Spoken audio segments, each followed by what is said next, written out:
کہ رمضان کا مہینہ تو پورا معافی کا مہینہ ہے کہ دوزخ کے دروازے بند ہو جاتے ہیں، جنت کے دروازے کھول دیے جاتے ہیں، شیطان قید. آپ دیکھتے نہیں نمازی کیوں بڑھ جاتے ہیں رمضان شریف میں؟ کہ وہ نامراد قید ہو جاتے. تو کسی کو زنجیروں میں باندھا ہو وہ چل تو نہیں سکتا، چھوڑ دو زنجیریں تو چل پڑے گا. تو اللہ تعالی ہم سب کی حفاظت فرمائے. کوئی دعویٰ نہ کرے، لیکن جو تھوڑا سا غفلت میں ہوتا ہے تو ایمان کمزور ہوتا ہے، انہوں تو شیطان بن کے جاؤں نہیں دیتے. جمعے جاؤں گے، جمعے کئی جمعہ بھی نہیں پڑھتے، عید تے جاؤں گے کوئی عید بھی نہیں پڑھتے. یہیں یہ ایک نگینہ سینما کے مالک نے بیان کروایا تھا اور اس نے بعد میں اس سینما کو گرا دیا. آج کل وہ کینیڈا میں ہوتا ہے. تو وہ سینمے کا جو تھا نا مینیجر، وہ میرے پاس آیا، کہا مولانا آج میں پہلی نماز پڑھی ہے. وہاں ہم نے مغرب کی نماز پڑھی، اس کے بعد بیان ہوا. بیان کے بعد وہ اتنا ہنگامہ ہوا کہ رش بہت تھا تو وہاں نماز پڑھی نہیں جا سکے. ہم نے کہنے لگا میں چل رہا تھا میرے ساتھ ساتھ، مولانا آج میں پہلی نماز پڑھی. میں نے کہا کیا مطلب؟ کہا جی یہی کہ آج زندگی دی پہلی نماز پڑھی. ہوگا راؤنڈ اباؤٹ 40-45 سال کا. میں کہا پہلی نماز؟ ہاں جی پہلی نماز. جمعہ پڑھے؟ نہیں کدی نہیں. عید؟ نہیں کدی نہیں. آج پہلی نماز توڑے پیچھے پڑھی ہے. شیطان جب قید ہوتا ہے تو زنجیریں کھل جاتی ہیں تو نمازی بڑھنا شروع ہو جاتا ہے. اس کے بعد جو گھٹتے ہیں نا تو شیطان کی وجہ سے نہیں، اپنی عادت اور سستی کی وجہ سے. پہلے 2-3 دن بڑا جوش ہوتا ہے، پھر اس کے بعد گھٹتے ادھے کو پھر نکل جاندے ہیں، ادھے رہ جاندے ہیں. تو تراویح میں بھی پہلے پوری مسجد بھرے گی، پھر ایک صف جائے گی، پھر دوسری جائے گی، پھر تیسری جائے گی. تو بھائیو یہ رمضان آ رہا ہے، دیکھو میں ہاتھ جوڑتا ہوں، نماز 5 وقت سارا سال فرض ہے، لیکن روزے کی برکت سے کیا ہوتا ہے؟ شیطان قید ہو جاتا ہے تو وہ سارے بھاگے آ رہے ہوتے ہیں. اللہ سے مانگ لو اس رمضان میں کہ یا اللہ ایسی توفیق دے کہ موت تک نماز نہ چھوٹ. رمضان میں بہت سے لوگ رشوت لینا چھوڑ دیتے ہیں کہ نہیں جی ہوں رمضان شریف آ گیا. تو رمضان شریف بھی تو آیا ہے، لیکن اصل میں شیطان قید ہوا ہے تو اب کہہ رہے نہیں ہوں رشوت نہیں لینی، مہینے بعد لواں گے. ڈنڈی مارنے والا کہتا ہے نہیں صحیح تولنا ہے، پھر رمضان تو بعد کٹھی کسر کر لواں گے. وہ کیا وجہ ہے پیچھے؟ ایک تو رمضان کی برکات ہیں، اور ایک شیطان کا قید ہونا ہے، اور ایک جنت کے دروازوں کا کھل جانا، دوزخ کے دروازوں کا بند ہونا، اللہ کے عرش کا پہلے آسمان پہ مستقل ڈیرا ڈال دینا، اور پھر اعلان کرنا ہے کوئی بخشش آنے والا ہے، کوئی معافی مانگنے والا ہے، کوئی توبہ کرنے والا ہے، کوئی جنت مانگنے والا ہے، کوئی دنیا مانگنے والا. آؤ مانگو. اور ایک فرشتہ اعلان کرتا ہے اے بھلائی کے چاہنے والے شاباش آگے بڑھ. اور دوسرا فرشتہ اعلان کرتا ہے اے برائی کے کرنے والے بس کر اور واپس آ جا، بس کر اور واپس آ جا. رمضان کا مطلب ہے جل جانا. رمضان کے لفظ کا مطلب ہے جل جانا. جلنے کا مطلب کیوں ہے اس میں؟ کہ رمضان میں اللہ سارے گناہوں سے اپنے بندوں کو پاک کر دیتا ہے اور ان کے گناہوں کو جلا دیتا ہے، جس سے وہ پاک ہو کر جو سونا آگ میں جل کے خالص ہو کے باہر آتا ہے، روزہ رکھنے والا بھوک کی آگ میں جل کے خالص ہو کے باہر آ جاتا ہے، اللہ اس کے سارے گناہ معاف فرماتا ہے. جان نال سنیں، سب سے اعلیٰ درجے کا مسلمان، میرے نبی کا جواب، جو سارا دن مصلی پہ بیٹھا رہے، جو ہر سال حج عمرہ کرے، جو مسجد سے نہ نکلے، جو رات کو قرآن پڑھے، دن میں روزے رکھے. نہیں، سنو غور سے سنو. من سلم المسلمون لسانہ ویدہ، سب سے اعلیٰ درجے کا مسلمان فیصلہ بات کا وہ ہے جو اپنے مسلمانوں کو تکلیف نہ پہنچائے، جو ہاتھ اور زبان سے کسی کو تکلیف نہ پہنچائے، وہ سب سے اعلیٰ درجے کا مسلمان ہے. کیا بات ہے. میرے نبی سے ایک صحابی نے پوچھا یا رسول اللہ، ہمارے محلے میں ایک خاتون رہتی ہے، رات کو تہجد پڑھتی ہے، دن میں روزے رکھتی ہے، پر اس کی زبان بہت سخت ہے، بہت بےزتی کرتی۔ ہم نے کہا جہنم میں جائے گی۔ کہا جی ایک خاتون ہے جو نہ نفلی روزہ، لیکن اس کی زبان کا بول بڑا میٹھا ہے، کہا وہ جنت میں جائے گی۔ تو سب سے اعلیٰ درجے کا مسلمان کون ہے جو کسی کو تکلیف نہ پہنچائے؟ پھر اس نے پوچھا ای الایمان افضل، سب سے اعلیٰ درجے کا مومن کون ہے؟ تو آپ نے فرمایا حسن الاخلاق، جس کے اخلاق اچھے ہوں وہ سب سے اعلیٰ درجے کا ایمان والا ہے۔ کیونکہ تکلیف نہ پہنچانا اخلاق کی ایک صفت ہے، اور اخلاق کی بے شمار اقسام۔ میرے نبی نے فرمایا اچھے اخلاق 360 صفات کا نام ہے۔ ایک صفت بھی کسی مسلمان مرد عورت کے اندر ہوگی تو جنت میں چلا جائے گا۔ سامنے ابو بکر بیٹھے تھے، کہنے لگے یا رسول اللہ کو میرے اندر بھی ہے؟ تو آپ نے فرمایا تیرے اندر ساری ہے، ساری تیرے اندر ساری۔ تو ابتدا بھی بتا دی، انتہا بھی بتا دی، اور عبادت بھی مسلمان کو اخلاق تک پہنچاتی ہے۔ اب سنو قرآن سے، اللہ تعالیٰ انسان کسے کہتا ہے؟ ایمان والوں کو۔ ان الذین کفروا من اہل الکتاب والمشرکین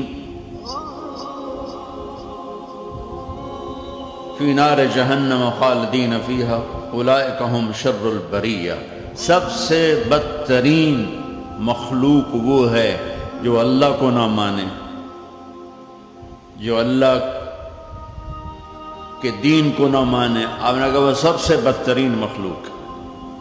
تو لا الہ الا اللہ محمد رسول اللہ ہمیں انسانیت میں داخل کرتا ہے۔ انسان ہے ہی وہ جو لا الہ الا اللہ محمد رسول اللہ کا کلمہ پڑھتا میرے رب کے نزدیک۔ نماز کیا ہے؟ نماز کیا ہے؟ بول بھائی ہاں۔ میرا اللہ کہتا ہے ان الصلاۃ تنہا، اب آئی نہیں چل رہا،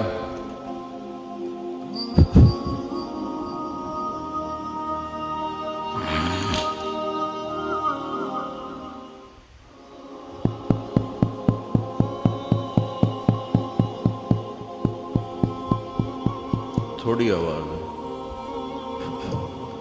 نماز کیا ہے؟ ان الصلاۃ تنہا عن الفحشاء والمنکر، تم نماز پڑھو، یہ تمہیں بد اخلاقی سے بچائے گی اور یہ تمہیں گناہوں سے بچائے گی۔ تو نماز بھی انسان کو اخلاق تک لے جا رہی، فحاشی سے بچائے گی، گناہوں سے بچائے گی، اخلاق کی طرف سفر۔ روزہ آ رہا ہے، روزہ کس لیے ہے؟ کتب علیکم الصیام کما کتب علی الذین من قبلکم لعلکم تتقون، تم پر روزہ فرض کیا ہے جس سے پہلوں پہ کیا تھا تاکہ تم تقوی والے بن جاؤ۔ تقوی والے کون ہیں؟ وسارعوا الی مغفرۃ من ربکم وجنۃ عرضها السماوات والارض اعدت للمتقین، کہ میرے بندو دوڑو جنت کی طرف جو تقوی والوں کے لیے۔ متقی کون دن تقوی والے یا اللہ کا؟ الذین ينفقون فی السراء والضراء، کا جو میرے نام پہ سخاوت کرتے ہیں، چاہے تنگ دست ہوں چاہے پیسے والے، چاہے تھوڑا مال ہوئے چاہے زیادہ مال ہوئے، وہ میرے نام پہ خرچ کر دیں۔ الکاظمین الغیظ، جو غصے کو پی جاتے ہیں، والعافین عن الناس، اور جو لوگوں کو معاف کر دیتے ہیں۔ اللہ تعالیٰ کہہ رہا ہے یہ تقوی والے ہیں۔ تو روزہ بھی اخلاق پہ لے جا رہا ہے۔ فمن فرض فیہن الحج فلا رفث ولا فسوق ولا جدال، میرے رب نے کہا حج کا ارادہ کر لیا ہے تو زبان کی گندی، زبان کا گندا لہجہ اور زبان کے گندے بول سے بچو، لڑائی سے بچو، گناہوں سے بچو۔ تو حج بھی میٹھے بول پہ لا رہا ہے، لڑائی سے بچنے پہ لا رہا ہے، نافرمانی سے بچنے پہ لا رہا ہے۔ خذ من اموالہم صدقۃ تطہرہم وتزکیہم بہا وصلی علیہم، میرا رب فرما رہا ہے میرے محبوب ان سے زکوٰۃ لیں اور ان کو پاک کریں اور ان کا تزکیہ کریں، ان کو ایک اچھا انسان بنائیں۔ زکوٰۃ ہو اخلاق بنتے ہیں، روزہ ہو اخلاق بنتے ہیں، حج ہو اخلاق بنتے ہیں، نماز ہو اخلاق بنتے ہیں، کلمہ ہو انسان بنتا ہے۔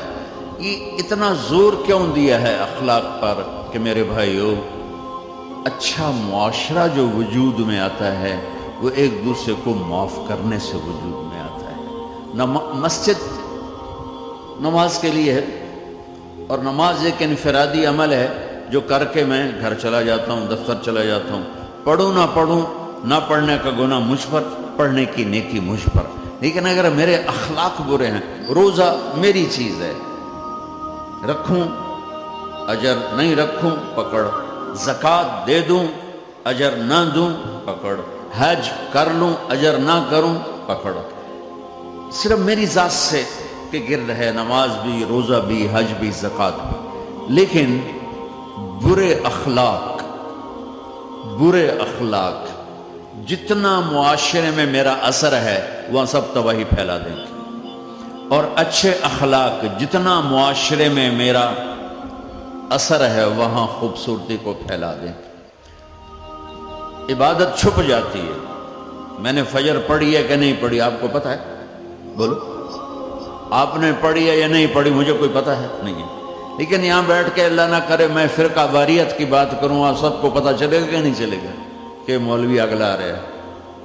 اور یہاں بیٹھ کے میں محبت کی بات کروں تو آپ کو پتہ چلے گا کہ نہیں چلے گا کہ یہ محمد مصطفیٰ صلی اللہ علیہ وسلم والے اخلاق بتا رہا ہے۔ تو اخلاق چھپتے نہیں، برے ہوں یا اچھے ہوں، ظاہر ہوتے ہیں۔ اور سب سے زیادہ اس آدمی کا خاندان، جس آدمی کو بدتمیزی کی عادت ہے، وہ بیوی کے دل کو برباد کر دے گا، ماں باپ کے دل کو برباد کر دے گا، اولاد کو برباد کر دے گا، دوستوں کو، نوکروں کو برباد کر دے گا۔ اس کے نوکر سامنے کہیں گے میاں صاحب، شیخ صاحب، سیٹھ صاحب، خان صاحب، اتھے جا کے گالی کڈھن۔ اور جس کے اخلاق اچھے ہوتے ہیں وہ اپنے گھر کو خوبصورت بنا دیتا ہے، رشتوں کو خوبصورت بنا دیتا ہے، ملازموں کو خوبصورت بنا دیتا ہے، اپنے کاروبار کو، اپنی زندگی کو، ہر پہلو اس کا خوبصورت ہو جاتا ہے۔ اچھے اخلاق لباس کی طرح ہیں جو میرا ہر عیب چھپا لیتے ہیں، اور برے اخلاق ننگے آدمی کی طرح ہے جس کا ہر عیب سامنے آ جاتا ہے۔ اور اللہ کی رحمت اتنی طاقتور ہے کہ میرا رب فرماتا ہے، یہ تو میں نے 5 غلطیاں بتائی ہیں، لیکن میرا رب فرماتا ہے میرا بندہ میں تجھے عمر بھی دیتا ہوں، طاقت بھی دیتا ہوں، تو اتنے گناہ کر کے زمین فیصل آباد کی سے اٹھا کر آسمان کی چھت کو لگا دے، ساری دنیا گناہ گار ہو جائے نا تو آسمان کیا چاند تک بھی گناہ نہیں جا سکتے۔ اور میرا اللہ کہہ رہا ہے ایک مرد عورت اتنے گناہ کرے کہ آسمان کی چھت کو لگا دے، پھر صرف ایک دفعہ مجھے کہے یا اللہ معاف کر، تو میں سارے ہی معاف کر دوں۔ تو بھائیو، یہ رات بھی معافی مانگنے کی ہے۔ تو میرے عزیز، اور رمضان شریف آ رہا ہے، اپنے دل کو کینت سے صاف کرو، بغض سے صاف کرو، نفرت سے صاف کرو، کسی سے لڑے ہوئے ہو اللہ کے واسطے صلح کر لو۔ یہ لڑنے کی جگہ نہیں ہے، محبت کر کے جاؤ تو اللہ بڑے اونچے عالی درجات نصیب فرمائے گا۔ اور اللہ تعالیٰ موقع دے تو رمضان میں ایک 3 دن تبلیغ میں اللہ کے راستے میں ضرور لگا لینا۔ تو سارے بھائی نیت کرتے ہو؟